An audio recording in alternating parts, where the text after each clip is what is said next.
Greetings, everyone. My name is Reverend Daryl Jones, and I am so grateful to be sharing this vlog or this video with you today. I am the creator and founder of SoulGymWisdom.org, an online resource for exercising our spirituality. Members of this online community receive emails every day offering them tidbits and wisdom and exercises they can do to help them on their spiritual journey of self-exploration and understanding God or the universe or whatever word we may use. On Mondays, I usually offer some sort of mindfulness practice or a quote or a reading from someone who writes in the world in the practice of mindfulness. Today is January 18th, 2016, and it is also Martin Luther King Day. A day that the country pauses and remembers this man and the work that he does, but also it invites all of us into an inquiry, I believe, on race and identity, and it has definitely done so for me. But I constantly have a question of race and identity as a man and at one point in time a child who grew up in a world that was so dichotomous, that was so divided into black and white, and identifying with one or the other. I come from a mother who is of European, in particular German and Irish descent, and a father who is of African and I believe Native American descent. So there was no point in time in my life where I could fully feel comfortable identifying in one direction or the other. And on this day, I thought I would write down some thoughts that were on my heart and mind and share them with you as well. I am and have been consumed by the question, who am I, in a way many people will never truly know or understand. I don't have the luxury of clear identity. I say luxury because when one is solely from an immediate family of a singular race, there is an element of being that is normal for everyone. Sure, within every single group and classification of people, whether it be race or gender, ethnicity, or religious affiliation, there is always difference or diversity within a group. However, growing up in the United States, where race has been and continues to be an agreed upon difference in people that brings with it not only inherent difference in melanin or skin color and cultural expression, but whether we want to believe it or not and embrace it, our country associates inherent value, worth, priority, and importance based on race. So back to this normalcy of single race family. When everyone looks at one another and sees relative similarity, there is an automatic connection and identity that most take for granted. I have never, ever had that luxury. I look at my father's darker skin and his kinky curly hair, of mine which I lost a while ago, and I see myself, but at the same time I don't. When I look at my mother's pale skin and straight hair, there may be some similarity in our features, but not in our skin. Some may feel that I have had this challenge my whole life. Some have even used this challenge or this idea of identity crisis as a reason for why people of different races or ethnic groups, religions, or gender groups should get together and have families. Because being in relationship and creating family and children then hurts and harms the coming generation of not knowing who they are as children. Questions like, how would their child know who they are? How is a boy born to two mothers ever to understand himself as a man? How can a black child truly know themselves if they have a white parent? How will this child know God, religion, or family even, if their parents practice two different religions? The underlying broken and unstable belief undergirding these questions and the fear and concern that goes along with it is the idea that any of these factors, race, gender, sexual orientation, gender identity, religious affiliation, class, or economic level, have anything to do with one's inherent quality, value, or worth. When we divide ourselves into groups, assumptions are made, both good and bad. I don't want to get into a discussion right now at this time if those assumptions are right or wrong.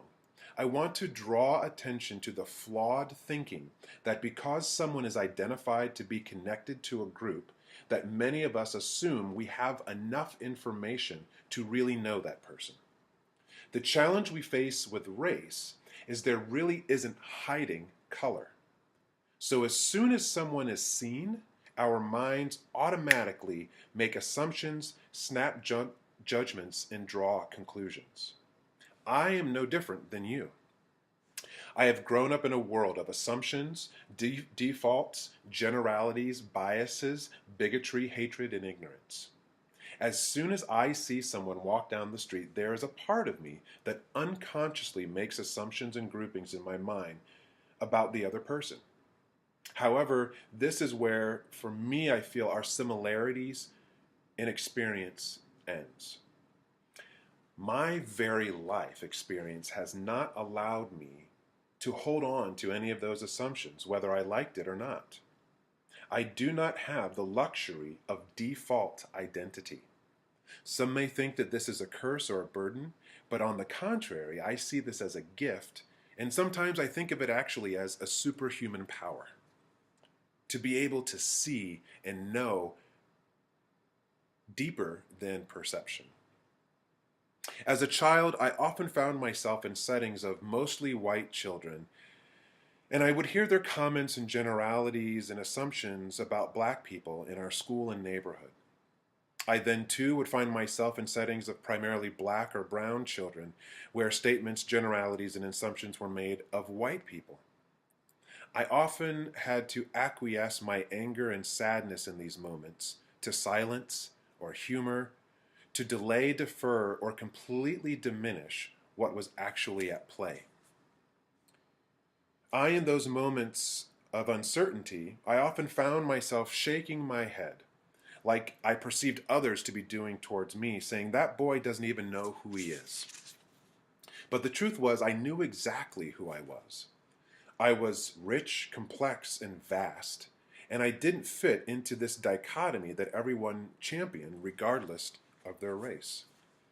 Now, I wasn't a Harvard researcher, but I lived and grew up in an amazing laboratory, my home.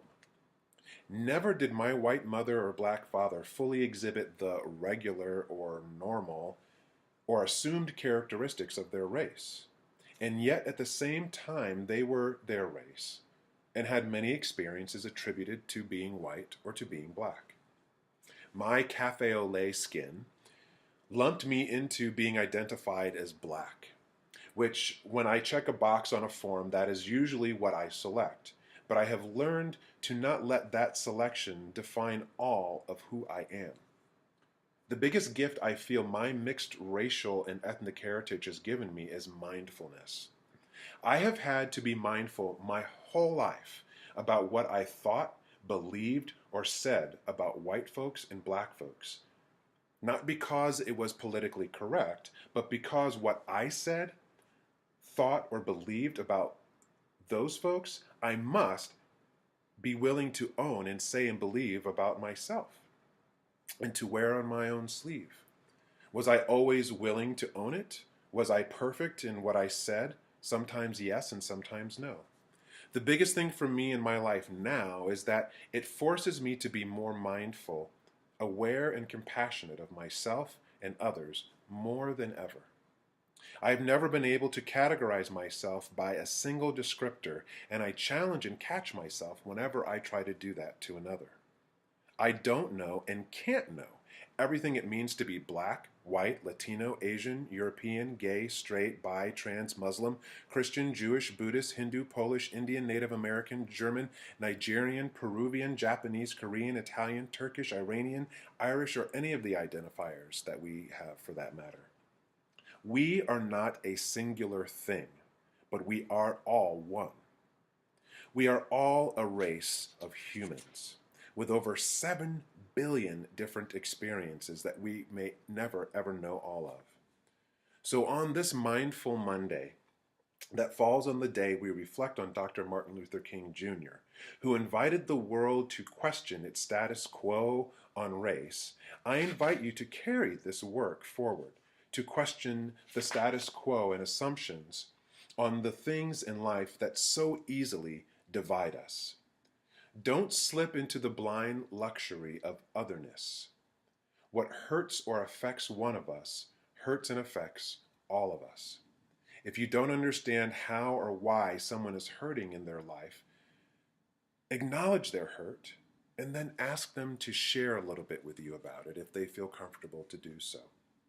The only thing that will relieve our world of war, conflict, unexplainable police shootings, and so many other atrocities we hear about every day in the news is understanding. Understanding comes through connection and dialogue. The connection that I speak of does not inherently reveal itself in the plethora of data at our fingertips today through access to the internet with our computers and smartphones. I love these technological advances, but there is a technology that comes from real human contact, dialogue, and connection. We may not always understand everyone, but to see and be seen, to witness and be witnessed, connects us at our most basic level of existence, our humanness. So on this Monday, January 18th, 2016, Martin Luther King Jr. Day, I invite you to make it a mindful Monday, a mindful week, a mindful year.